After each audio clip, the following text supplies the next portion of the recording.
नमस्कार दोस्तों। स्वागत है एक बार फिर आपका आपके अपने YouTube चैनल BS एस्ट्रोलॉजी में। तो आज हम बात करते हैं केतु देव के बारे में। राहु और केतु का जो एक्सिस है वो हमारे जन्म का कारक है।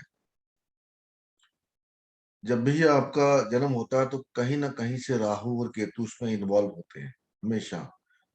चाहे लगन लोग उनके साथ होगा, या राहु लगन में होगा, या लगन को देखता होगा, लगन लॉर्ड के साथ होगा, किसी नक्षत्र में होगा, या राहु या केतु का नक्षत्र लगन में होगा, वो होगा। आपका जन्म तभी होगा जब राहु और केतु आपके लगन से लिंक होंगे, क्योंकि यही कारण है ये हमेशा रेट्रोग्रेड रहते हैं। यही कारण है इंसान का जन्म लेने का, क्योंकि राहु और केतु ही हमारे जो पूर्व जन्मों के कर्म है वो बताते हैं। राहु जो कर्म बताते हैं वो कर्म है हमारे पूर्वजों के, जो पिता की ओर से किए गए, जो हमारे दादा परदादाओं ने कर्म किए हैं वो बताते हैं। और केतु देव वो दर्शाते हैं जो कर्म हमारे मैटरनल ग्रैंडफादर ग्रैंड मदर की तरफ से हुए हैं, उसको दर्शाते हैं। अगर मैं नाना नानी के घर से या मैटरनल ग्रैंडफादर मदर के घर से कोई दिक्कत आ रही है तो केतु खराब होगा। अगर हमारे पूर्वजों के, अगर दादा दादी की या हमारे जो पेरेंटल ग्रैंड पेरेंट्स हैं उनकी तरफ से कोई प्रॉब्लम हुई है तो राहु जो है वो दर्शाएगा उस चीज को कि यहाँ पर ये गलती हुई है तो इसको आप सुधारो। राहु केतु के बिना जन्म असंभव है, ये तो मैंने बताया आपको। तो आज का जो हमारा वीडियो का मकसद है वो है केतु। आप देखो दोस्तों, 159 कालपुरुष कुंडली में जो 159 है, ये धर्मा हाउस, इसको धर्म हाउस बोलते हैं। 159 इन तीनों का जो नक्षत्र का स्टार्टिंग होता है वो केतु से होता है। नवग्रह स्तोत्र के अंदर भी जो मंत्र केतु देव का दिया गया है वो इस हिसाब से दिया गया है कि पलाश पुष्प समकाशम तारक तारका ग्रह मस्तकम रौद्रम रौद्रात्मकम घोरम तम केतुम प्रणमाम्यहम्। पलाश पुष्प समकाशम, पलाश का पुष्प इजिली मिलता नहीं है दोस्तों, तो केतु को उसके समान बोला गया है। पलाश का पुष्प जो होता है उसके समान अमूल्य। तारका ग्रह मस्तकम मतलब तारों का जो समूह है, जो हमारे नक्षत्र हैं, जो वहां से स्टार्ट होते हैं वो केतु से स्टार्ट होते हैं, 159 से। तो इसलिए उनको बोला गया कि तार का ग्रह मस्तकम, तारों का मस्तक है ये। रौद्र रौद्रात्मकम घोरम, तो रौद्र रूप है इनका। हमेशा आपको मोक्ष की ओर, पहले तो जन्म नहीं होने देते, अगर हो गया तो फिर आपको मोक्ष की ओर नहीं जाने देंगे। तो ये राहु केतु शनि देव के दूत है, इनको बोला गया है कि ये शनि देव के दूत है, तो ये मोक्ष की ओर नहीं जाने देते जल्दी आसानी से।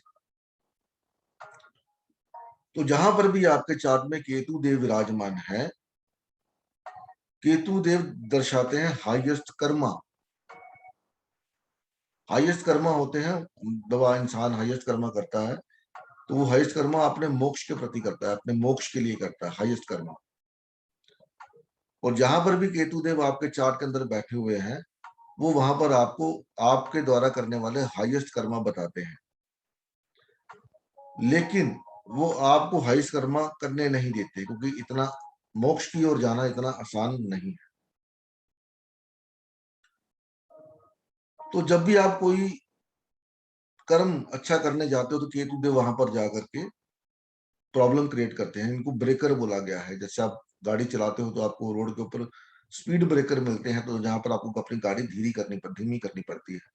अगर आप अपनी गाड़ी धीमी नहीं करते तो आपका एक्सीडेंट हो सकता है, गाड़ी में कोई प्रॉब्लम आ सकती है। उसी तरह केतु देव है, जब आप कोई, जहां पर भी केतु देव आपके चार्ट में विराजमान है, जिस साइन में है, अगर आप उसके प्रति कोई हाईएस्ट कर्मा करने की सोचते हो तो वो आपको ब्रेक दे देते हैं, रोकते हैं आपको, वहां से आपको कोई ना कोई प्रॉब्लम क्रिएट कर देंगे, तो फिर आप उस तरफ नहीं जा पाओगे। कोई ना कोई और प्रॉब्लम आ जाएगा, आपका ध्यान उस तरफ हो जाएगा।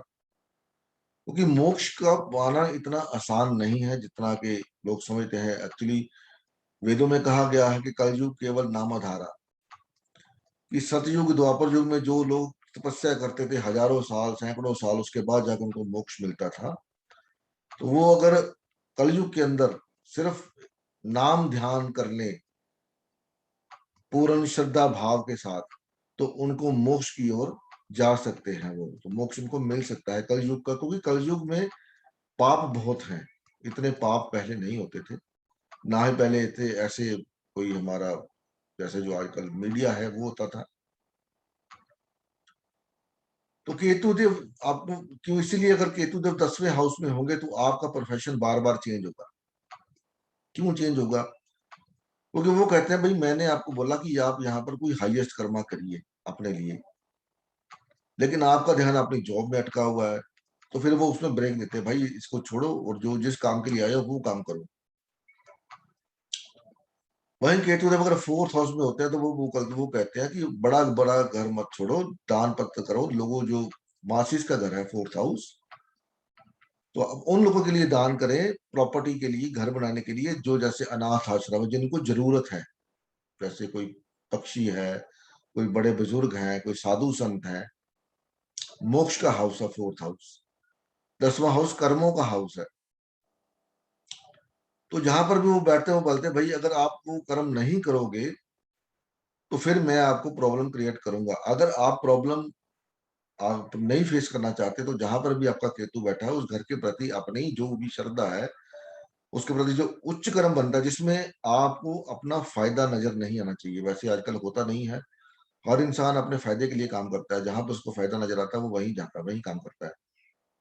बहुत कम लोग ऐसे हैं जो फ्री में सेवा करते हैं, फ्री में काम करते हैं। जैसे गुरुद्वारा में लंगर की सेवा हो गई, मंदिर में लंगर की सेवा हो गई, किसी एनजीओ में काम करना, किसी वृद्ध आश्रम में काम करना फ्री में बिना किसी एक्सपेक्टेशन के, अपनी मन की शांति के लिए, तो वो हाईएस्ट कर्म होता है। जहां पर आपको कोई गर्ज नहीं है कि मेरे को यहाँ से नाम मिलेगा, पैसा मिलेगा, दान मिलेगा, कुछ मिलेगा, वो हाईएस्ट कर्म होता है। तो आप देखिए आपका केतु जहां पर बैठा हुआ है, 7th हाउस में केतु अगर किसी का बैठा हुआ है तो 7th हाउस पार्टनरशिप का है। हम लोग उसी पार्टनरशिप में इंडल्ज हो जाते हैं कि बीवी, पार्टनरशिप, परिवार, हम वहां पर हाईएस्ट कर्मा करते नहीं है।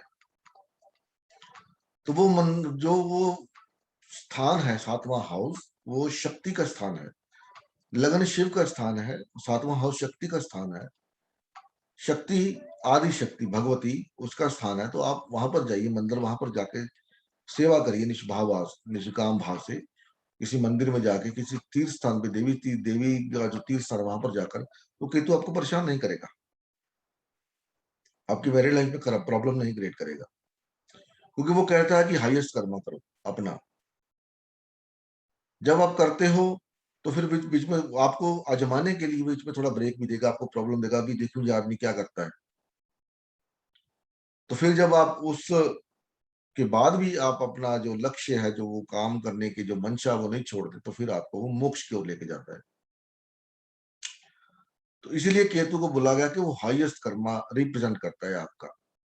2nd हाउस में है तो आपको फूड, फैमिली, आप खाना बनाएं, आपको शफा आपके हाथ में, आपका खाना बहुत अच्छा बनेगा अगर 2nd हाउस में अपर केतु है तो खाना जो भी आपके घर में आता है उसको खाना जरूर खिलाएं, पानी पिलाएं, जो भी आता है, कोई भी हो, मजदूर हो, कोई पार्सल वाला हो, कोई भी हो, तो ये आपका कर्मा बनता है, हाईएस्ट कर्मा। फैमिली का टेक कर करें, रिस्पॉन्सिबिलिटी लें। 3rd हाउस में है तो अपने सिबलिंग के लिए, पड़ोसियों के लिए उनसे झगड़े मत। आपके बाहर जो कार की पार्किंग है या किसी के लिए, उसके लिए झगड़े मत, झगड़ा मत करें।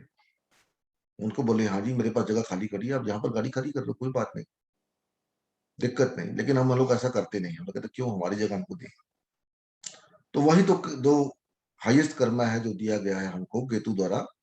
तो उस केतु देव के जो हाईएस्ट कर्मा को हम अगर करते हैं तो फिर हमें केतु देव कभी परेशान नहीं करेंगे दोस्तों।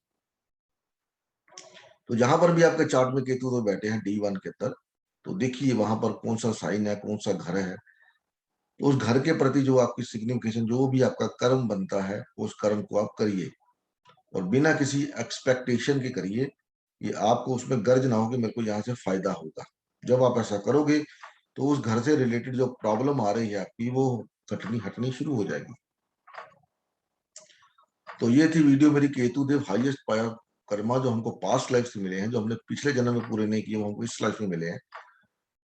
तो आशा है वीडियो पसंद आएगी। ये पसंद आई तो इसको लाइक करें, शेयर करें आप, और मेरा यूट्यूब अगर आप पहली बार वीडियो देख रहे हैं तो इसको सब्सक्राइब करके बेल का आइकन दबा दें, ताकि जो भी मैं वीडियो अपलोड करूं उसका जो नोटिफिकेशन है आपको समय रहते मिल जाए। तो मिलते हैं आपसे अगली वीडियो में, तब तक के लिए नमस्कार। भगवान आप सबका भला करे। ओम नमः शिवाय। जय माता दी, जय माता दी, जय माता दी।